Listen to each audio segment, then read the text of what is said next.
എല്ലാ കൂട്ടുകാർക്കും നമസ്കാരം. നമുക്ക് വളരെ പെട്ടെന്ന് ഉണ്ടാക്കാൻ പറ്റിയ ഒരു ഒഴിച്ച് കറിയുടെ റെസിപ്പി നോക്കാം. മുരിങ്ങ ഇല വെച്ചാണ് നമ്മളിത് തയ്യാറാക്കിയത്. വളരെ പെട്ടെന്ന് ഉണ്ടാക്കാൻ പറ്റിയ വളരെ ടേസ്റ്റിയായ ഒരു കറിയാണ്. നിങ്ങളിതേ രീതിയിൽ ഉണ്ടാക്കാറില്ലെങ്കിൽ ഒന്ന് ഉണ്ടാക്കി നോക്കിയിട്ട് നിങ്ങളുടെ അഭിപ്രായമൊക്കെ ഒന്ന് അറിയിക്കണേ. ഇനി നമുക്ക് ഈ കറി എങ്ങനെയാണ് ഉണ്ടാക്കിയതെന്ന് നോക്കാം. ആദ്യം നമുക്ക് കറിക്ക് വേണ്ട അരപ്പൊന്ന് റെഡിയാക്കാം. അതിനായിട്ട് ഞാനവിടെ 1/4 കപ്പ് തേങ്ങയാണ് എടുത്തത്. അതിലേക്ക് 4 പച്ചമുളക് ഇട്ട് കൊടുത്തിട്ടുണ്ട്.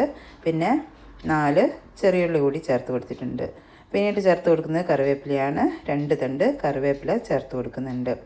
എന്നിട്ട് ഇതിലേക്ക് 1/4 ടീസ്പൂൺ ജീരകവും 1/2 ടീസ്പൂൺ മഞ്ഞൾപ്പൊടിയും 1/2 ടീസ്പൂൺ മുളക് പൊടിയും ചേർത്ത് കൊടുത്ത് നല്ല പേസ്റ്റ് പോലെ അരച്ചത് മാറ്റി വെക്കാം.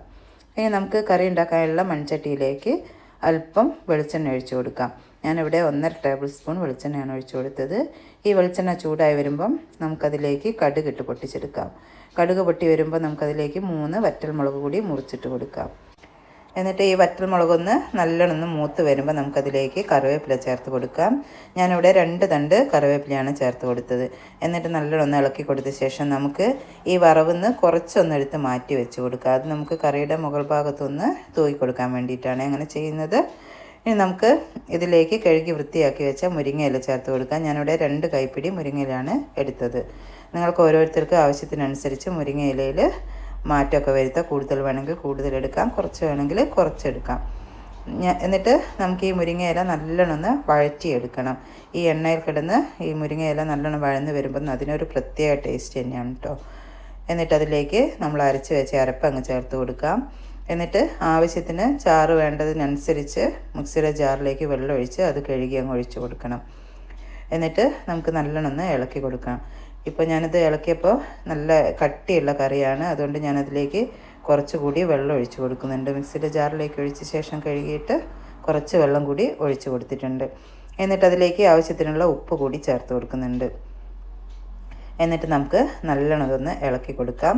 അതിനുശേഷം ഒരടപ്പ് വെച്ച് നമുക്ക് ഇതൊന്ന് അടച്ച് വെച്ച് കൊടുക്കാം. ഇപ്പം നമ്മുടെ കറിയൊക്കെ നല്ലോണം ഇവിടെ തിളച്ച് വന്നിട്ടുണ്ട്. നല്ല കട്ടിയുള്ള കറിയാണ്. ഇനി നമുക്കതിലേക്ക് കട്ടിയുള്ള മോര് കൂടി അങ്ങ് ചേർത്ത് കൊടുക്കാം. ഓരോരുത്തർക്ക് ആവശ്യത്തിനനുസരിച്ച് ചേർത്ത് കൊടുക്കുക. ഞാനിവിടെ 1 കപ്പ് മോരാണ്, അധികം പുളിയില്ലാത്ത മോരാണ് ചേർത്ത് കൊടുത്തത്. എന്നിട്ട് നല്ലോണം ഇളക്കി കൊടുത്ത ശേഷം ഗ്യാസ് ഓഫ് ചെയ്യാം. മോരൊഴിച്ച ശേഷം നമുക്കിത് തിളപ്പിക്കേണ്ട ആവശ്യമില്ല. അങ്ങനെ നമ്മുടെ ടേസ്റ്റിയായ ഒഴിച്ച് കറി ഇവിടെ റെഡി ആയിട്ടുണ്ട്. എല്ലാവരും ഒന്ന് ഉണ്ടാക്കി നോക്കണേ. എന്നിട്ട് നമ്മൾ നേരത്തെ എടുത്ത് വെച്ച ആ വറവ് ഇതിൻ്റെ മുകളിലേക്ക് അങ്ങ് ഇട്ട് കൊടുത്തിട്ടുണ്ട്.